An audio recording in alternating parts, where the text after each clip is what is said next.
En este siglo donde ya podemos confirmar y percibir los tambores de guerra que mencionó Jonás, los cascos del Apocalipsis ya se oyen en el cielo, todos estamos bajo un sentimiento de que algo va a suceder, de que la humanidad ha llegado a su fin, lo sentimos en el espíritu.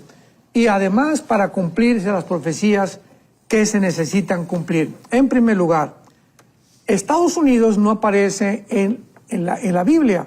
Entonces es lógico que si Estados Unidos no aparece en las profecías finales, tenía este imperio, ¿verdad?, que nunca fue imperio, porque un imperio es una nación que se levanta y derriba a otra nación y establece sus gobiernos en esa nación, cosa que jamás Estados Unidos lo hizo en estos últimos 75 años aproximadamente de su existencia. Siempre entraba una nación, las dejaba, pero nunca ni en Irak dejó un gobierno, ni soldados tampoco para que cuidaran temporalmente, pero no se le puede calificar dentro de la etimología de las palabras como un gobierno imperialista. Bueno, dejemos eso a un lado. El despertar de Rusia en el 2001, se levanta Putin al mando. Rusia ha comenzado su proyecto de reunificar otra vez la antigua Unión Soviética, porque en Ezequiel 38 dice la Biblia que la tierra de Magog, donde es el territorio donde todas las naciones van a unirse en contra de Israel en la Tercera Guerra Mundial, ahí están estas naciones que perdió en el comunismo en 1991 la Unión Soviética, que fueron Kirguistán, Kazajistán, Kurkistán, Azerbaiyán, etcétera, etcétera, y que Putin las quiere reunir. Si no se levanta Rusia, no podían estas naciones cumplir la profecía de Ezequiel 38. Después tenemos la unión actualmente, y ya estamos más cerquita, hace 3 años, de Rusia, Irán, Siria y Turquía para esta invasión final. Ante nuestros ojos, Rusia, Irán, Siria y Turquía se han unido. Esta unión, esta alianza, nunca había pasado en la historia. ¿Por qué? Porque están unidas con el mismo pensamiento de destruir a la nación de Israel. Tenemos en cuarto lugar el surgimiento del Islam invadiendo Europa con millones de refugiados. Ahorita solamente escuchemos esto, en Inglaterra hay 10 naciones en Inglaterra gobernadas por musulmanes, o sea, los alcaldes, o como le decimos en México, los presidentes municipales, los gobernantes, son musulmanes. Millones en Francia, millones en Alemania, etcétera, etcétera, porque la Biblia profetizó hace más de 2600 años que el gobierno del anticristo iba a ser básicamente un gobierno islámico basado en naciones islámicas, tanto del de África como ahorita Sudán, que se acaba de unir con Irán, y del Medio Oriente. Y finalmente, ¿verdad?, pues las amenazas nucleares de Corea del Norte, el surgimiento de China, Apocalipsis 16, que forma parte de los reyes del Oriente, y para acabarla con la cereza en el pastel, la redefinición de lo que es el matrimonio, lo que es la familia, la pedofilia que va a autorizar tener relaciones sexuales con los niños. Isaías 24, viene la maldición sobre el mundo porque derribaron, hicieron a un lado el pacto sempiterno, hicieron a un lado las leyes de Dios, y ahora el ser humano, estamos en el año 2024, se han creído dioses. El Foro Económico Mundial lo acaba de declarar, ya renunció Klaus Schwab, no sé quién va a entrar, que somos dioses, que vamos a fabricar una super raza. En esto hemos acabado, con la cereza en el pastel. Queríamos más explicaciones, queremos más entendimiento de lo que está pasando. Por favor, pedíamos al Espíritu Santo que nos abra el cerebro y que podamos en la Biblia descubrir los tesoros que Dios tiene guardados para aquellos que temen su nombre y que le siguen fielmente hasta el final. Cuando Jesucristo en Mateo 24 escribió: y oiréis de guerras y rumores de guerras, se levantará nación contra nación, y entonces vendrá el fin. Nunca en la historia, más que hasta el siglo XX, por eso es la importancia que hemos visto en esta entrevista del siglo XX, los acontecimientos del siglo XX cobran relevancia a la luz de las profecías de los últimos tiempos. Entonces, hasta el siglo XX hay 2 guerras mundiales, nación contra nación. Siempre ha habido guerras, revoluciones, etcétera, etcétera, Revolución Francesa, la Revolución Mexicana, pero nunca nación contra nación. Entonces, ahí comenzamos a ver que aumentan las guerras, cumpliendo la profecía de Jesucristo, pestes y hambres, siempre ha habido pestes, hambres, terremotos, pero nunca con la convergencia en la que todas estas señales se unieron en el siglo XX. Por ejemplo, terremotos desde 1976, de acuerdo al Departamento Sísmico en Boulder, Colorado, de los temblores, de los terremotos, a partir de 1976 los temblores han aumentado casi un 60-70% en los últimos 4 o 5 siglos. Entonces, no cabe duda que estamos entrando al tiempo de dolores y agreguémosle también la apostasía de la iglesia que se está viviendo actualmente. Josie Val pregunta, Pastor Alducin, ¿puede un cristiano, ahora que usted habla de estas ideologías, ¿puede un cristiano apoyar partidos de izquierda, socialistas o comunistas? ¿Cómo lo vería usted, Pastor? Jesús dijo, el que no recoge conmigo desparrama, el que no es conmigo es contra mí. Nunca podemos tomar y decir, yo soy neutral, no soy ni de izquierda ni de derecha. Tenemos que llegar al punto en nuestra vida en la que tenemos que definir a qué amo queremos seguir, en qué camino queremos seguir. Todos estos partidos, todas estas filosofías son contradictorias. Todo lo que es la izquierda es antifamilia, antimatrimonio, a favor del aborto, a favor de la ideología de género, a favor del movimiento LGTB, a favor del totalitarismo, a favor de las dictaduras, etcétera, etcétera. Entonces, ¿cómo puede un cristiano participar con algo que contradice las mismas escrituras? La guerra contra la familia, contra el esposo, contra el esposo y contra los niños y contra los jóvenes está devastadoramente destruyendo las ideas cristianas con las cuales el cristianismo fue sostenido por los últimos 2000 años. Dice aquí Kelvin de Nicaragua, ¿qué pasará con la nación de Israel cuando Cristo venga a levantar a su pueblo? Bueno, todos los judíos sobrevivientes van a ser judíos que sobrevivieron. Cuando venga Jesucristo no va a haber ninguna persona que no haya aceptado a Cristo, porque todos serán destruidos en la Tercera Guerra Mundial y por la intervención de Jesucristo. Todos los que pasen al milenio van a ser personas que recibieron a Cristo, que van a tener hijos durante el milenio, que van a tener que convertirse durante el milenio, etcétera, etcétera. Y vendrá Cristo a establecer, bajando con nosotros y permitiendo que Israel entre al milenio también para formar el reino o el gobierno davídico, el gobierno mesiánico que Dios prometió a Abraham, Isaac, Jacob y a todos los profetas, a David, a Salomón, a Cristo, a los apóstoles, a los discípulos, los apóstoles y a la iglesia. Romanos 9, 10 y 11, que Dios no ha acabado con Israel por el amor de Dios, ni tampoco la iglesia va a establecer el reino de Dios. Lo va a establecer Jesucristo cuando Él regrese, como dice Apocalipsis 19, después de las bodas del Cordero. ¿La iglesia verá la Tercera Guerra Mundial o para cuando venga la guerra, dice, ya veremos el rapto o seremos raptados? Pregunta Nacarina, dice desde Castillo, desde Venezuela. No, el rapto tiene que suceder 7 años antes, porque es la profecía de la semana 70 de Daniel 9, 24 al 27. Entonces, el rapto sucede 7 años antes, puede suceder también 8 años antes o 9 años antes, porque la tribulación comienza cuando el anticristo se siente en una mesa con los judíos y les garantice, ya vimos en una entrevista pasada que el anticristo va a ser el Mahdi o el califa musulmán que le van a obedecer el mundo islámico para que no ataque a Israel, garantizándole 7 años de paz que va a traicionar. Y la segunda venida de Cristo es el Armagedón.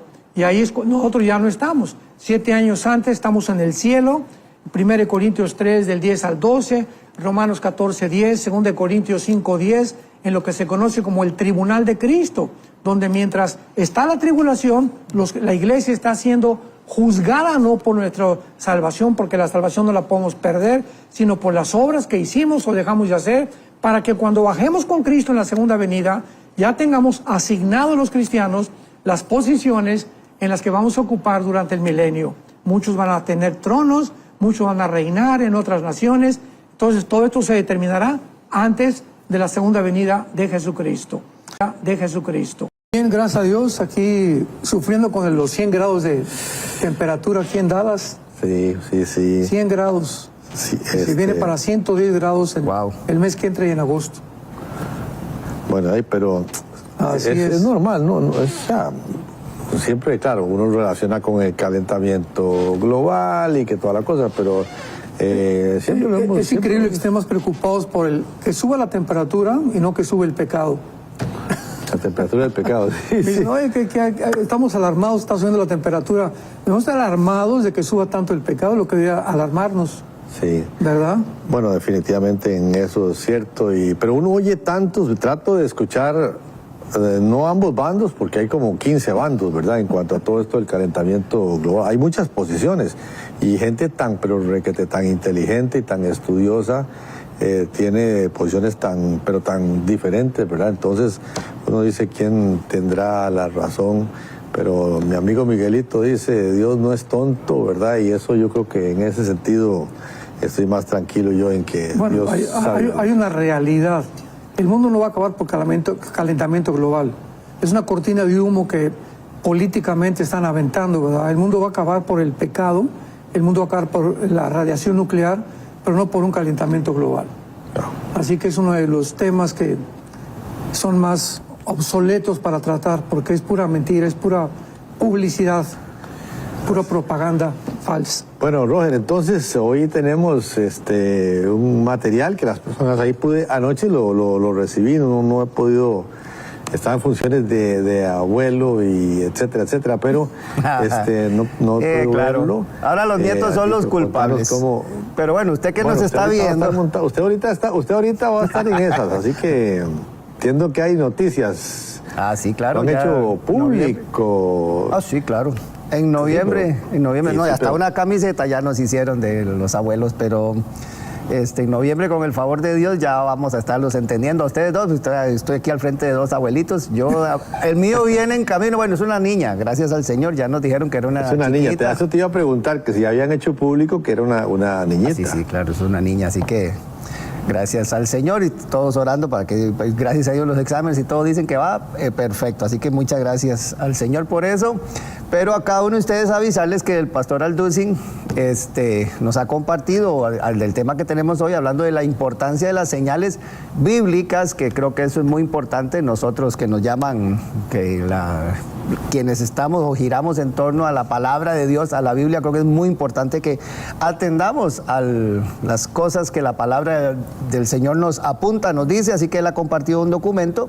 Ya yo hice el ejercicio muy fácil. Usted tiene el WhatsApp de enlace, ahí está al pie de la pantalla para que lo ponga en sus contactos, más 1-469-781-1000, y ahí él saluda, dice hola o buenas, y ya ahí el asesor virtual le va a desplegar un menú en descargas, que es la opción que siempre aparece ahí, bueno, junto con otras opciones que hay, pero la de descargas, la primerita que aparece en descargas, señales bíblicas, es la que usted va a seleccionar y le va a regresar un documento que se llama así, señales bíblicas, y donde el pastor Alducin nos hace un resumen de todo lo que vamos a estar hablando el día de hoy, pastor Alducin, porque comentábamos ahorita fuera de cámaras, ¿verdad?, cómo ese énfasis que hace Jesús en apuntar acerca de las cosas, ¿verdad?, que la palabra incluso dice que de él decían, él como que mencionaba esto, escrito está y yo he venido a cumplir la ley, y muchas referencias que hace Jesús a cosas que apuntan a él y al ministerio de él, y que lo importante es estar atento a esto, pastor Alducin.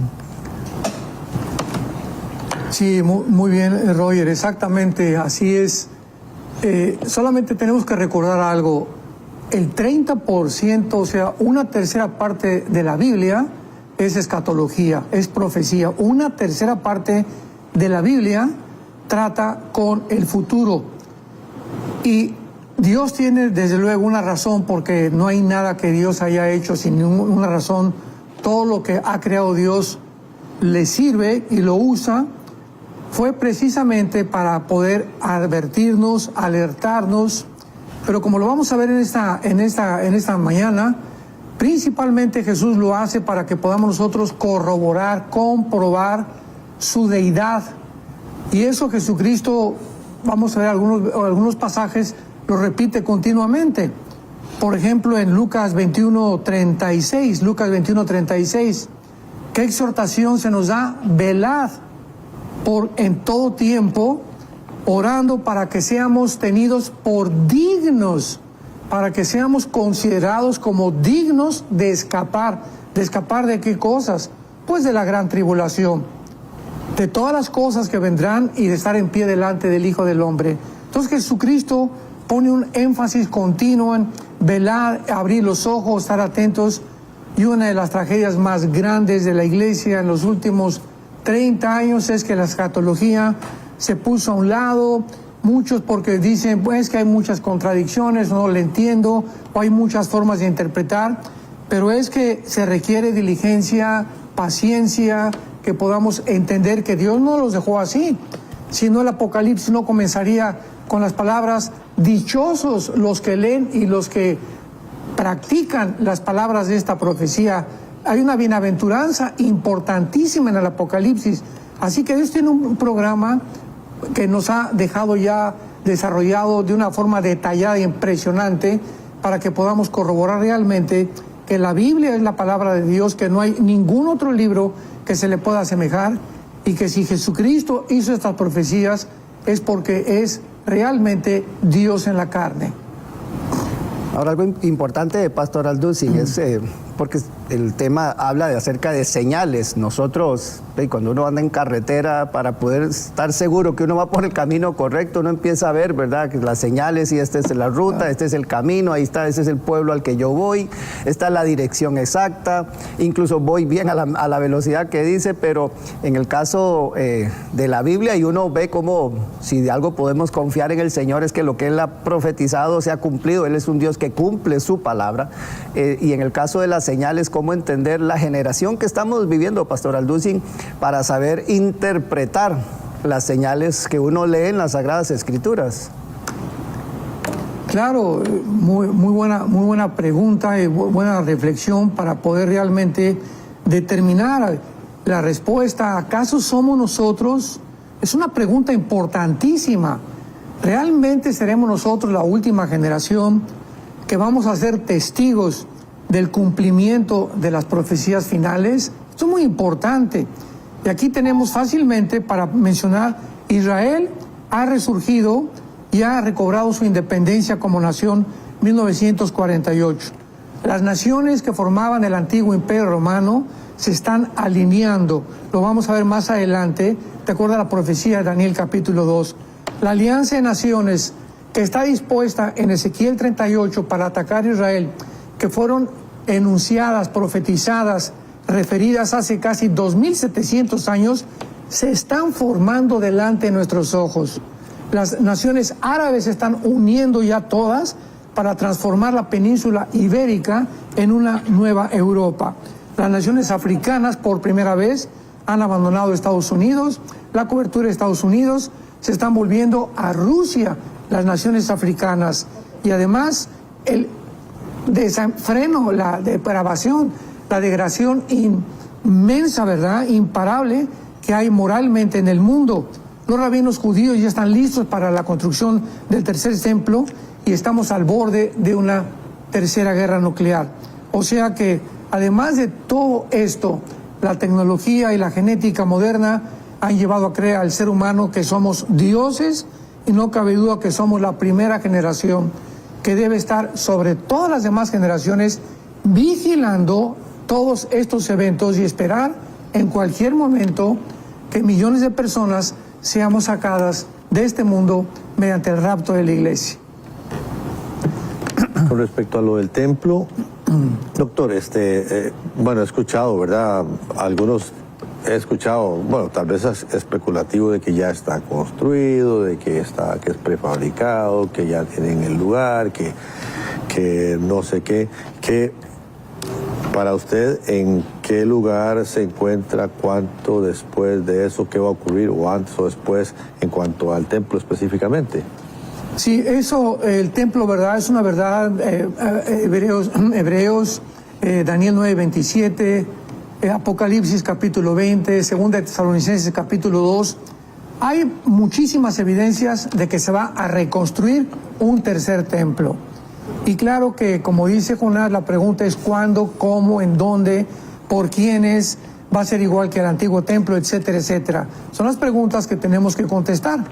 Y el templo va a ser reconstruido, eso es algo inequívoco, ¿verdad? Eso es algo completamente confirmado por la palabra de Dios. Ahora bien, el antiguo templo judío, el segundo templo, que fue destruido en el año 70 después de Cristo, cuando el general Tito romano entra y no deja piedra sobre piedra, quedó sepultado completamente el segundo templo con los papiros, los escritos de los rabinos judíos de hace más de 1000 años de antigüedad. Y desde entonces, ¿verdad?, jamás el templo ha vuelto a reconstruirse, hace más ya de casi 2000 años. Ahora bien, en el año 600 después de Cristo, 607 más o menos, nace Mahoma y construyen lo que se llama la mezquita de Omar o la cúpula de la roca, exactamente arriba de donde estaba el segundo templo.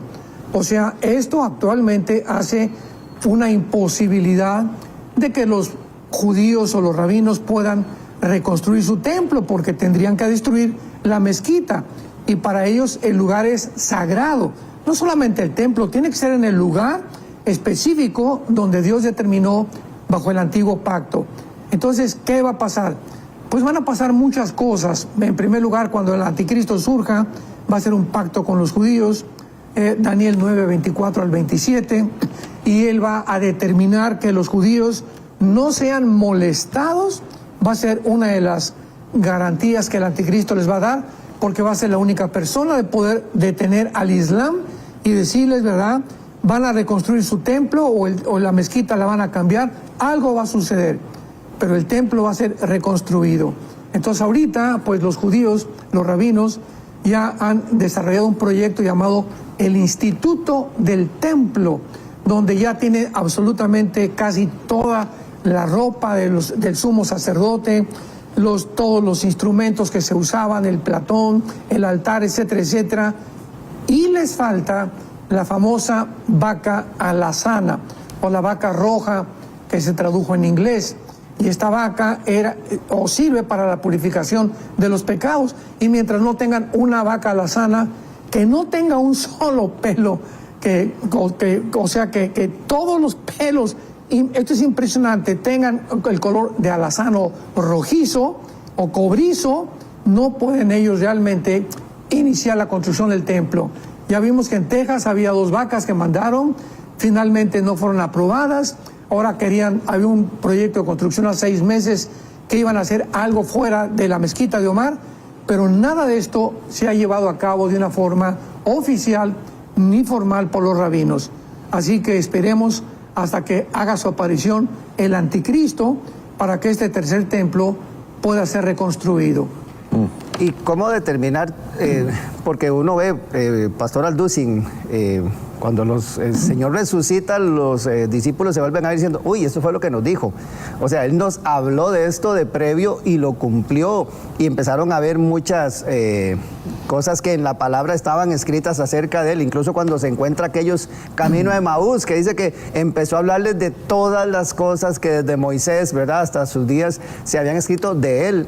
Pero digamos, lo que viene, ahora que usted menciona esta palabra, ¿verdad?, que como usted bien lo dice, apunta hacia tantos lugares dependiendo de dónde esté uno parado, hablando de escatología, saber determinar bien esas señales, ¿verdad? Cuando uno ya viene en el avión, que le dicen a uno, bueno, estamos a una media hora de llegar, vayan preparándose porque el destino está claro, ya todo el mundo empieza a prepararse, ¿verdad? Pero la gente como que pronto... Hay señales, pero a veces como que dicen, no, será, no será, le creo, no le creo, tantas posiciones. ¿Cómo determinar bien, digamos, de lo que ya pasó a lo que estamos nosotros por ver hacia el futuro? ¿Cómo determinar la realidad o veracidad de estas señales, Pastor Alducin?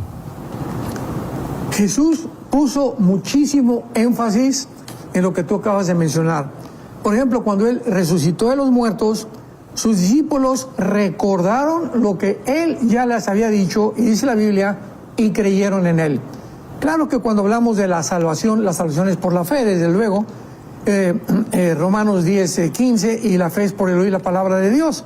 Pero la escatología y las profecías son la palabra de Dios.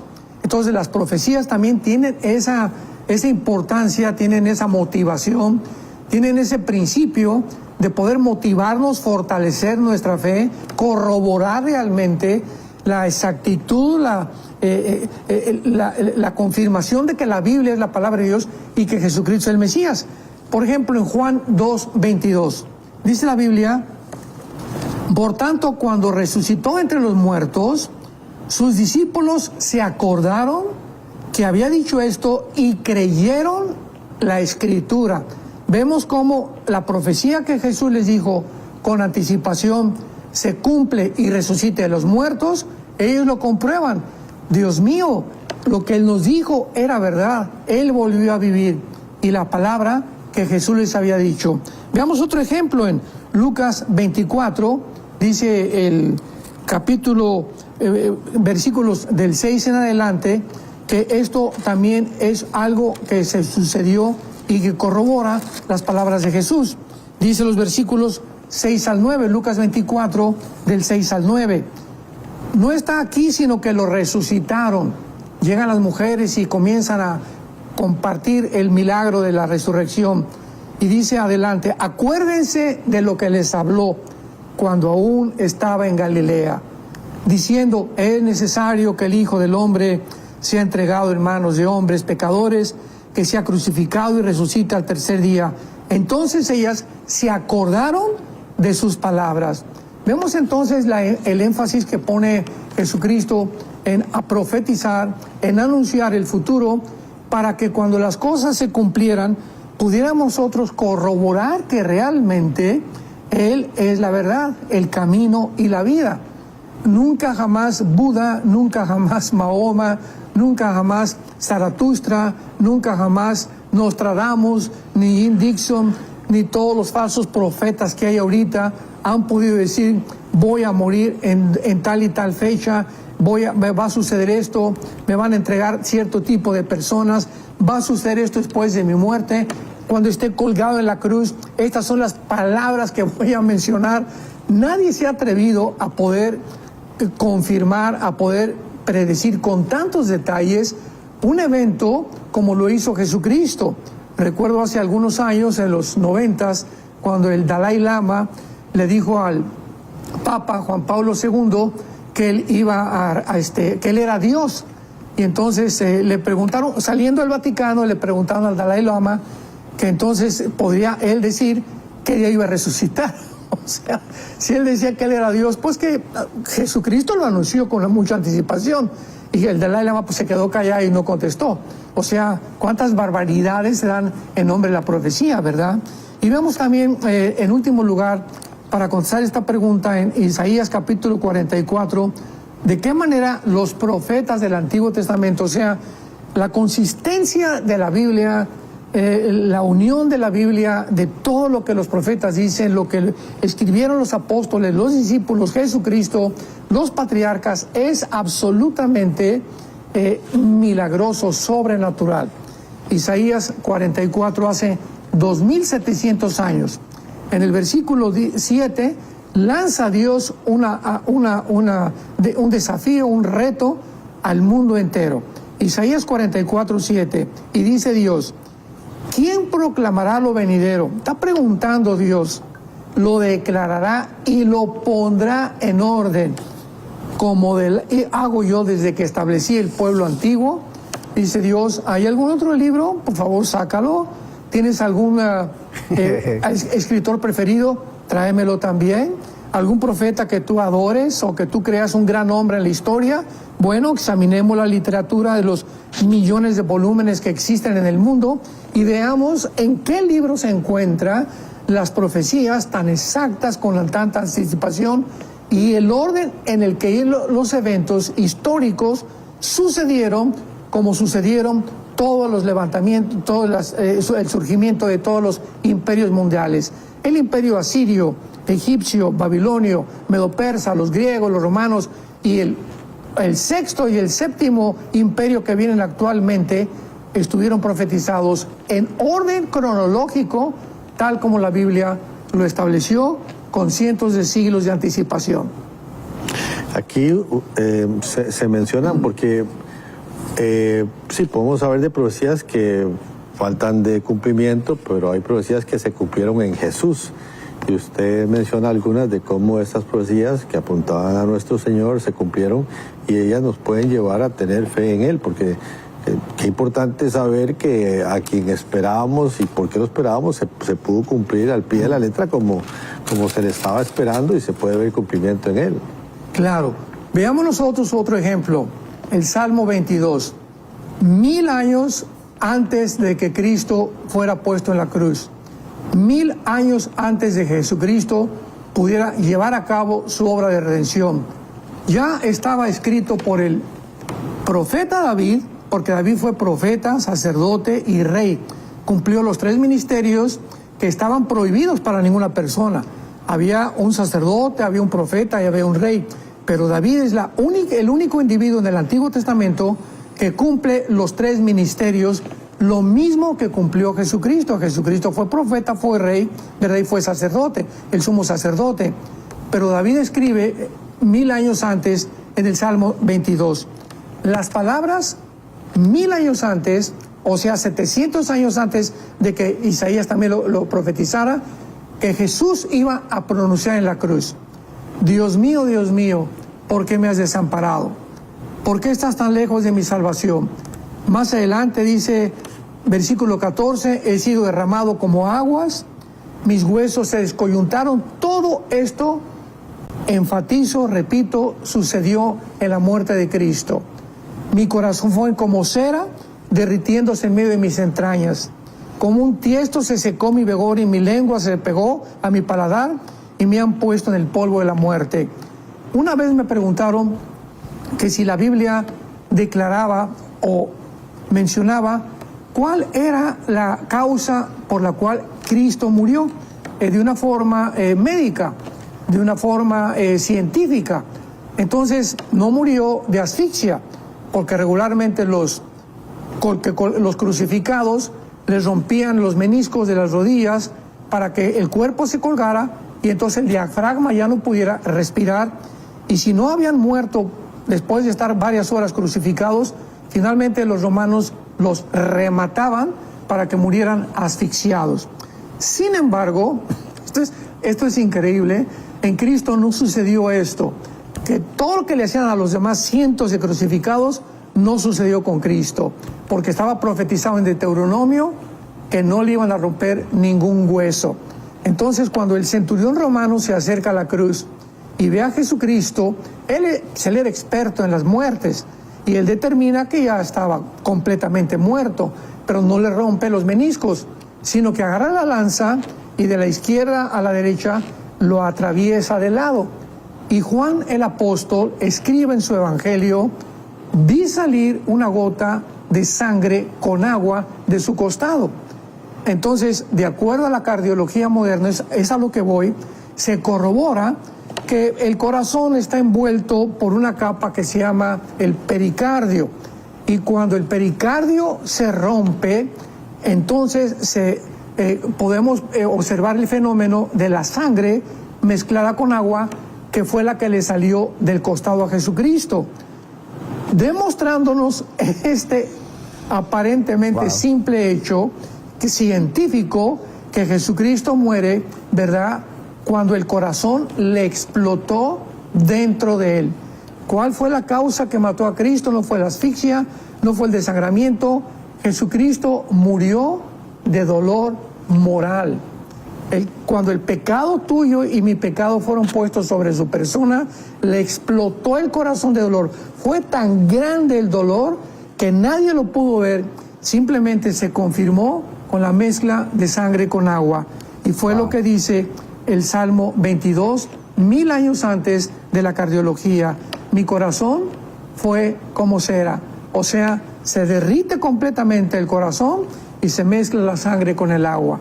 Entonces, otro ejemplo grandísimo, ¿verdad?, de la Biblia, de que realmente la misma ciencia comprueba, corrobora, confirma que la muerte de Cristo fue real y que Él realmente, corporalmente, murió y volvió a vivir a los 3 días.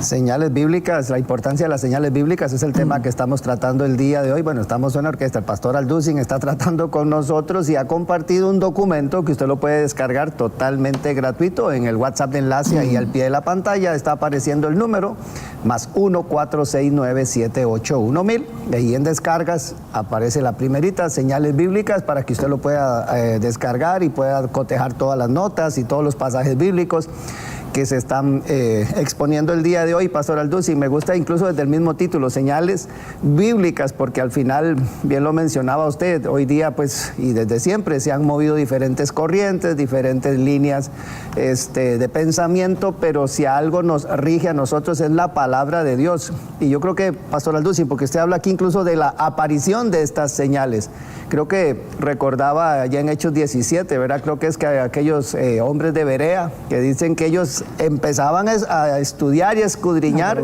de que todo lo que se manifestaba, bueno, sí, es cierto. Entonces yo creo que algo que me gusta, Pastor Alducin, es que usted siempre hace ese ejercicio de ponernos bien los textos bíblicos, todo lo que usted estudia siempre está cotejado a la luz de la palabra, y que nosotros bien hacemos también el poder escudriñar, estudiar, estar atentos a la palabra, porque al final estos son señales bíblicas, Pastor Alducin. Claro. Bueno, hay tantas señales, pero voy a mencionar las que más me han impactado a mí y las que son indubitables, o sea, las tenemos delante de nosotros. Ya se necesitaría estar demasiado ciego, ser demasiado escéptico, demasiado agnóstico, ya no ateo, ¿verdad? Ya el ateo ya es completamente descartado, para poder negar las evidencias de la palabra de Dios.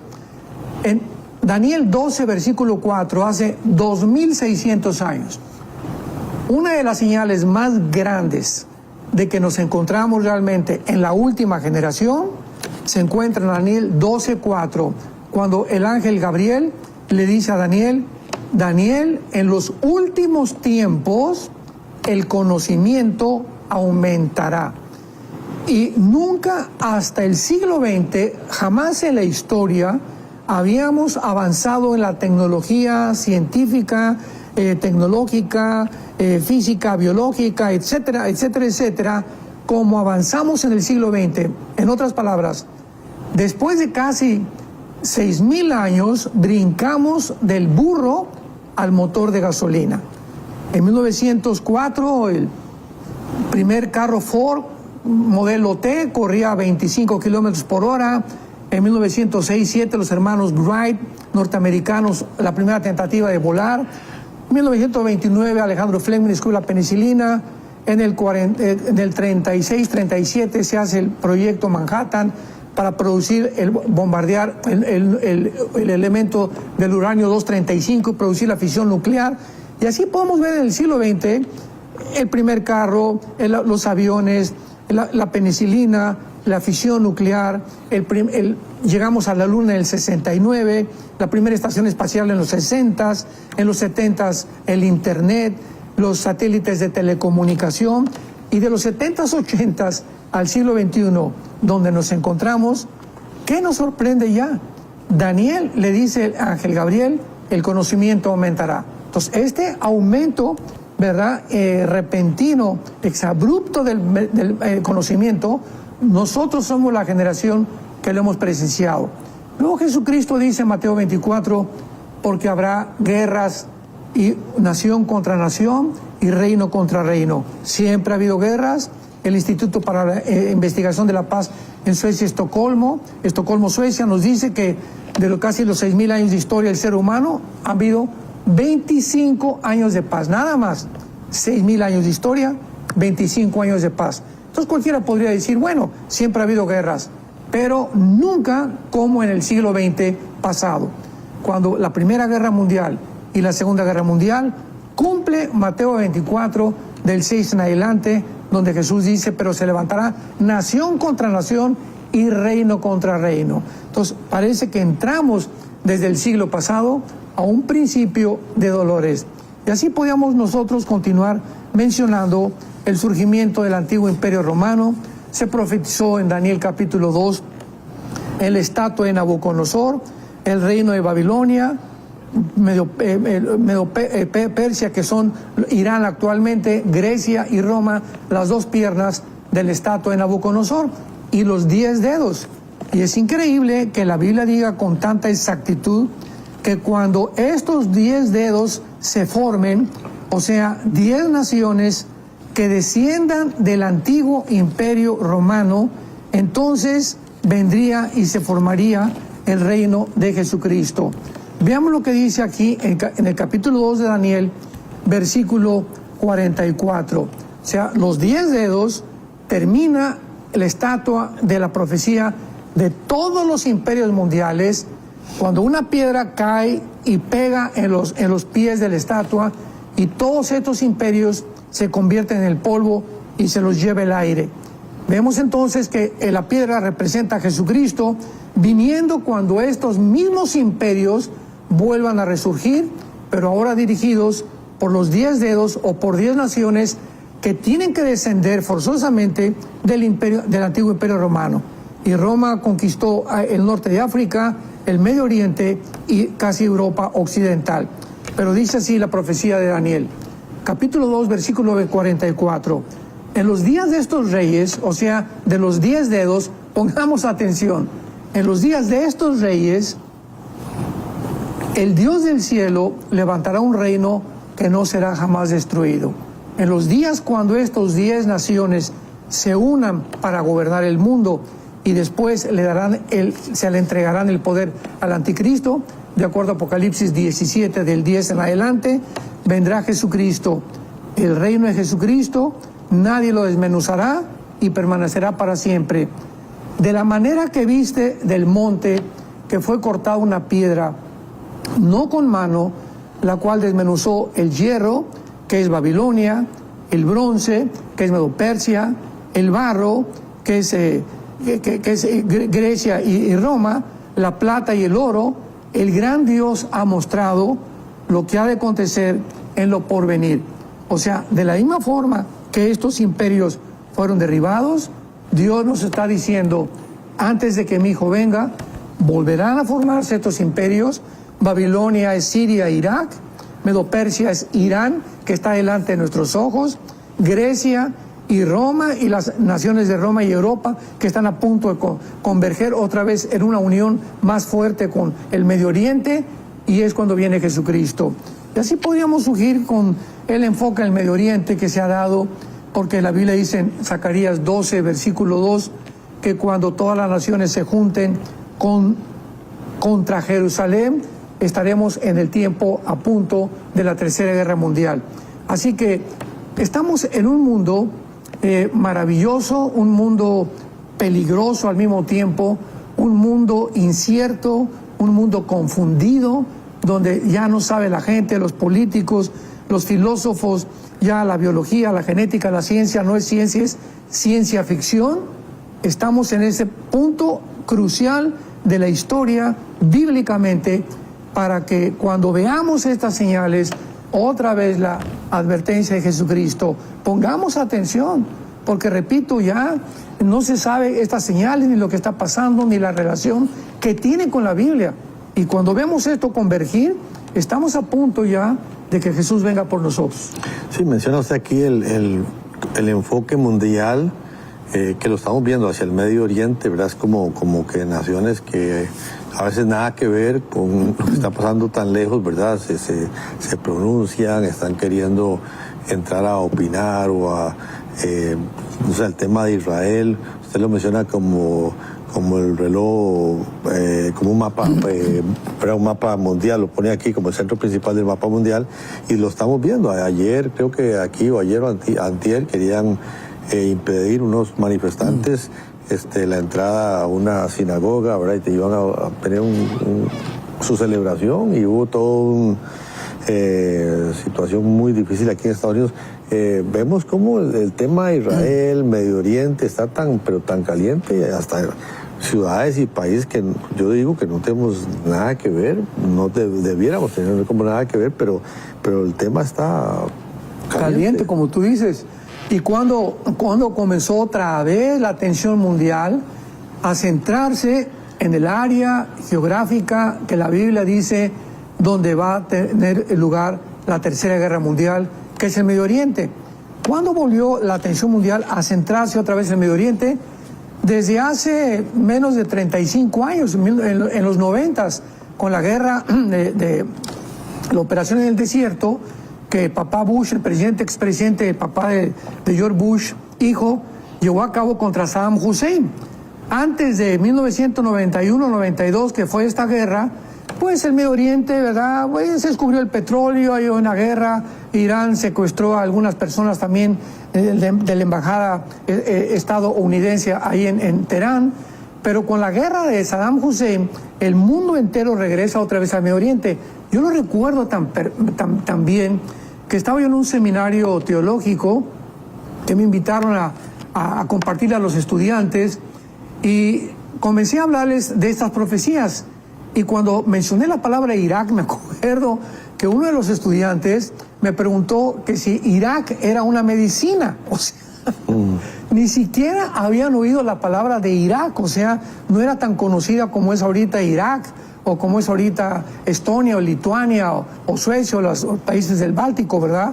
O las nuevas naciones, Croacia, etcétera, etcétera. Entonces, el Medio Oriente vuelve a resurgir a finales del siglo XX, y en este siglo XXI, pues toda la atención ahorita con esta invasión de Hamas el 7 de octubre del siglo pasado, invadiendo a Israel, matando más de 1.200 personas, etcétera, etcétera, y ahorita está a un punto de hervir el Medio Oriente, está a punto de desbancar el dólar, porque ya Arabia Saudita se quiere unir con China y con Arabia y con Rusia, y con Irán para formar otro modelo de moneda para comprar el petróleo y ya no con dólares.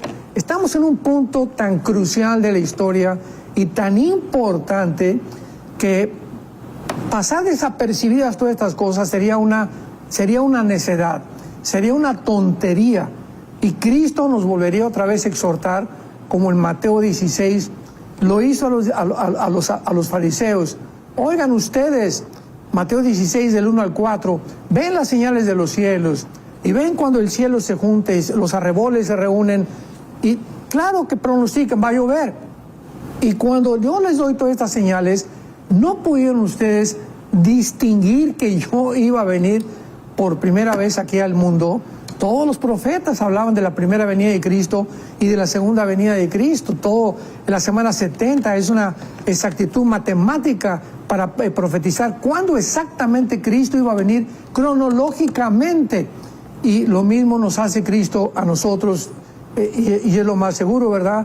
Que todos ustedes que tienen ahí predicando la Biblia y la teología de la prosperidad y la teología de esto y del reino, y que la iglesia va a establecer completamente el reino de Dios en el mundo, no han hecho caso de las señales, por el amor de Dios, que el clima, ¿cuál clima? El clima del pecado es el que está aumentando, no el clima ambiental. Entonces tenemos que ya abrir los ojos y darnos cuenta que tenemos que regresar a la palabra profética más segura. 1 Pedro capítulo 1, más segura que qué, más segura que cualquier otra cosa que pueda suceder en el mundo, a la cual haríamos bien en estar atentos como una antorcha que alumbra en tanta oscuridad hasta que el día amanezca y el lucero de la mañana salga a nuestros corazones. Así es. Bueno, saludar al pastor Koch, que nos está viendo y saludando allá en California. Bendiciones, pastor. ¿Por qué no hacemos una invitación para que personas que han estado siguiendo el programa y dicen, bueno, yo quiero acercarme al Señor, yo, ¿verdad? Quiero ponerme a cuentas como el Señor, hablando usted de la temperatura de pecado, tal vez no hemos estado viviendo correctamente, pero hoy quisieran abrir su corazón a Cristo Jesús, pastor. Las evidencias sobran, la palabra de Dios sobran. El mensaje más importante de la Biblia es que Dios te ama. Dios te ama. Y dice la Biblia que Él pagó por tus pecados y por mis pecados. Una cuenta que teníamos pendiente con Él y que era imposible pagarla. Perteneciendo a una religión no te va a salvar. Yendo a una religión no te va a salvar. Yendo a una iglesia no te va a salvar, porque no hay ninguna iglesia que salve a nadie, porque la salvación está en una persona, no en una organización, no en una secta, no en un grupo, está en la persona del Hijo de Dios, de Jesucristo. Yo te invito a que en este momento tú hagas contacto con una persona que resucitó a los 3 muertos, que fue crucificado, enterrado y que como ahora vive, tu vida le interesa demasiado. Si no, ni siquiera estarías escuchando estas palabras. Le interesas tanto a Dios que de alguna manera le puedes llamar coincidencial. Tuviste esta oportunidad en este momento de escuchar su voz. Dile con todo tu corazón, invítalo a tu vida. ¿Qué pierdes? Él te ofrece completamente gratuito y nada pierdes comprobar que realmente Jesucristo murió por tus pecados. Dile, Señor, te pido perdón por mi vida, por mis pecados.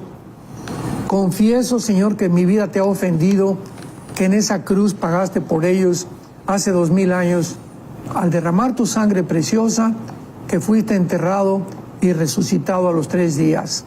Como vives, creo que puedes tú realmente, como mi única esperanza, entrar a mi vida y darme la vida eterna y el perdón de mis pecados. Te recibo como mi Señor y mi Salvador y te doy las gracias por tan grande salvación. En el nombre de Jesucristo. Amén. Amén, amén. Bueno, y si usted hizo esta oración, le invitamos a ponerse en contacto con algún amigo, familiar suyo que sabemos que ha estado orando por usted. Involúcrese en un lugar donde usted pueda aprender, vaya a una iglesia donde usted pueda aprender más del Señor. También en Enlace Plus tenemos mucho material para los nuevos en el Señor, que puedan aprender lo que Dios espera de usted. Así es que, bueno, felicitaciones y también nos puede contactar a nosotros y le haremos llegar alguna información importante. Doctor, he estado no sé, desde sus últimas participaciones en el programa y todo, he estado escuchando también otras posiciones, y es que me ha impactado mucho una cosa. Si uno escucha a los premilenialistas, a los amilenialistas, a los postmilenialistas, si uno escucha a los preteristas, si uno escucha a los preteristas, que serían los ultrapreteristas, hay los parciales, hay los ultrapreteristas, hay como muchas posiciones. Pero algo que me ha impactado a mí mucho, de todo el tratar de escuchar el abanico completo, ¿verdad? Y las diferentes posiciones, es que, digamos, sí están los que piensan que hay de doble cumplimiento, pero que todavía sería como más acertado pensar que algo, ¿cómo puede alguien empanar algo que pasó, pero que también, y etcétera, etcétera, pero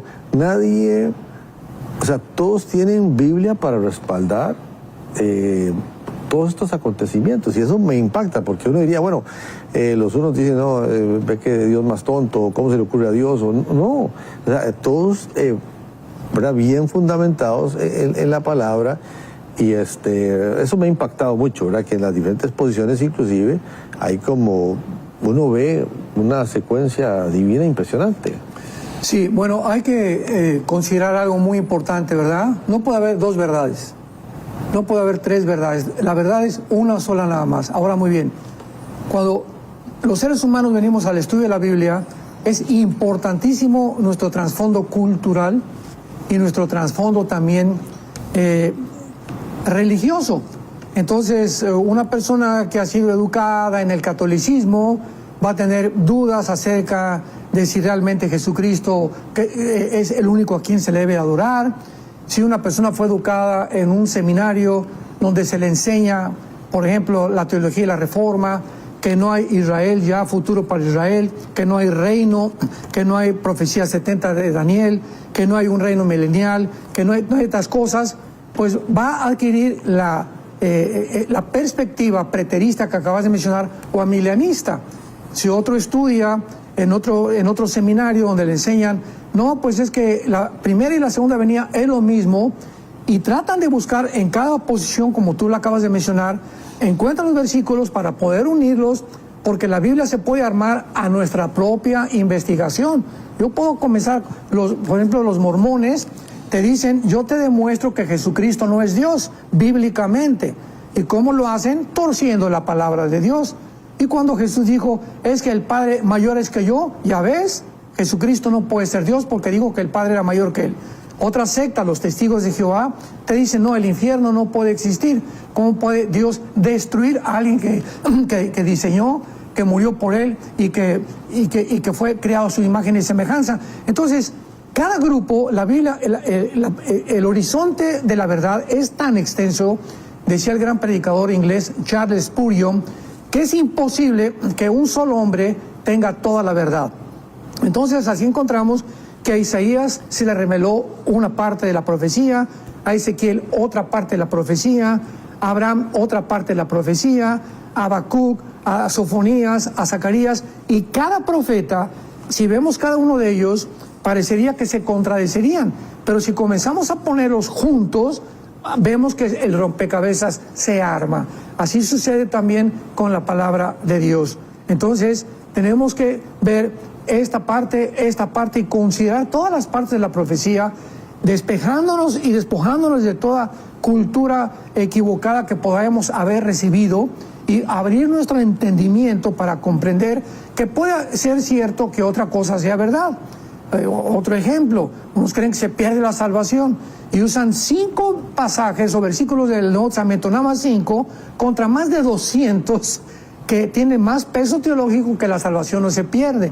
Entonces, esas personas que creen que se pierde la salvación tienen que estudiar ya más profundamente los que aparentan decir que se pierde la salvación, contrarrestarlos y compaginarlos con los que dicen que no se pierde para poder llegar a un balance y a una cultura bíblica, a un peso bíblico que pueda ser balanceado.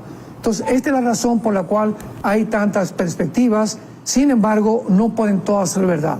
O el rapto es antes de los 7 años, o el rapto y la segunda venida es el mismo evento, que es el post-tribulacionismo. Y si es así, pues dice la Biblia que entonces viene Cristo, se los lleva al cielo, y no hay bodas del Cordero, y no hay tribunal de Cristo. Y esas son las preguntas que un post-tribulacionista se tiene que hacer. Un preterista tiene que hacer lo mismo. ¿Cómo es posible, verdad, que la Biblia, Romanos 9, 10 y 11, nos habla del futuro de Israel? Que Dios, a pesar de que pecó, Deuteronomio en la ley mosaica, Dios lo perdonó a Israel y Dios no ha terminado con Israel. Israel se encuentra en el Antiguo, en Isaías, en el Nuevo Testamento por los apóstoles. Jesucristo le dijo a los judíos, no me volverán a ver hasta que digan Baruch Hashem Adonai Eloheinu, que significa en hebreo, bendito el que viene en el nombre del Señor, profetizando que vendría Él y lo iban a reconocer, Apocalipsis 1:8, y verán al que traspasaron, y Dios no ha acabado con Israel. Entonces, cuando vemos todo esto, o estamos demasiado cerrados, o el orgullo teológico, cuidado, el orgullo teológico nos puede cegar completamente, vendar el entendimiento, para que no nos resplandezca la luz de la verdad en la persona de Jesucristo. Roger, hay algunas preguntas, ahí tienes... No, bueno, sí, nada más recordar que todo este tema que se ha estado hablando hoy, el pastor Alducin, usted lo puede descargar ahí al pie de la pantalla, está el +1 469 781 1000 para que usted pueda descargar el documento en descargas, el primerito que aparece ahí acerca de la importancia de las señales bíblicas. Y pastor Alducin, porque usted ahorita apuntaba acerca de esto, que Israel sigue más vigente que nunca, ¿verdad? En el sentido de, bueno, lo que se cumple, esa señal que se cumple en el 48 y lo que pone a Israel, ¿verdad? Sobre todo en cada noticia que se da, porque uno oye conflictos en Asia, en América, que en África, pero si pasa algo en Medio Oriente, como que tiene una repercusión mundial, pienso por la influencia religiosa, está el judaísmo, está el islam, está el cristianismo, y como que de ahí surge, ¿verdad? Un impacto como una onda expansiva al mundo entero, pastor Alducin. Entonces, como que las señales, si en algo podemos nosotros tener que estar apercibidos, es de lo que pase ahí por Israel en el mapa mundial, ¿verdad? Y todo lo que está pasando en Israel se profetizó, voy a repetir, para que cuando sucediera nos acordáramos que se encuentra en la palabra de Dios. Lo mismo que cuando Jesús hizo milagros, para que se acordaran cuando sucediera que Él lo dijo con anticipación. Entonces, si después de esto estamos viendo, como tú dices, Roger, el regreso de Israel en el 48, que algunos se atreven a decir que no tiene ninguna relevancia con las profecías bíblicas por el amor de Dios, ¿no? Amós 9, 14 y 15, y regresarán a mi pueblo y los plantaré y nunca más serán arrancados de su tierra que yo les di, ha dicho Jehová, Señor Dios tuyo. Entonces, ¿cómo podemos nosotros ante esta situación hacer a un lado las profecías, cuando otra vez las profecías se concentran en el Medio Oriente y se concentran en Israel. Y ahorita la pregunta es, ¿qué es lo que va a suceder en el Medio Oriente? ¿Qué dice la Biblia? ¿Cuál es la próxima guerra? ¿Cuánto tiempo va a suceder esto? Y todo se está perfilando de una forma lógica, elementalmente, a que nos dirigimos a un nuevo orden mundial, nos dirigimos a que un hombre surge en el Medio Oriente, que es el anticristo, para que les garantice la paz a los judíos. Si no, los judíos serían destruidos, porque el mundo entero se viene contra ellos.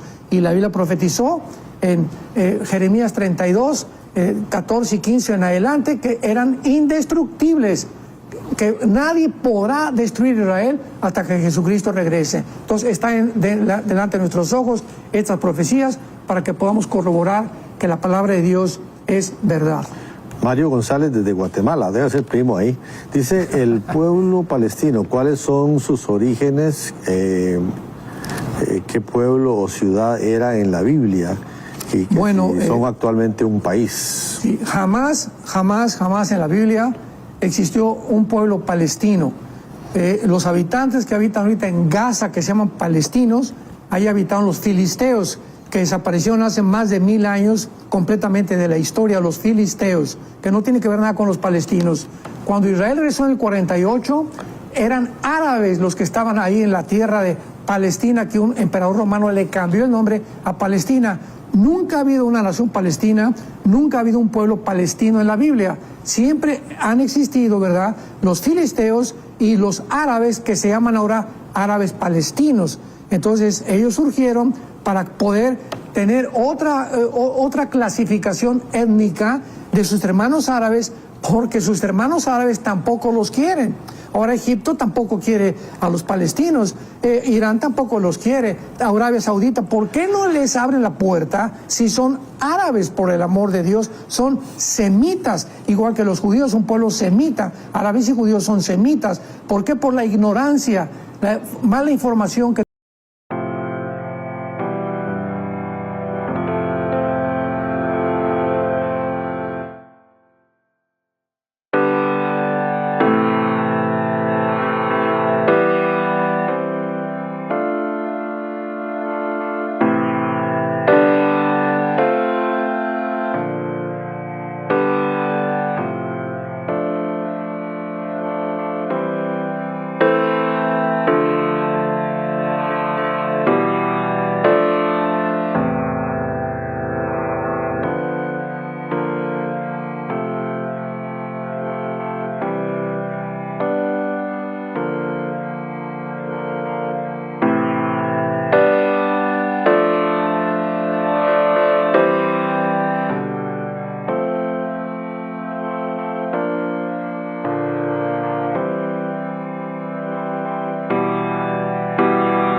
Thank you.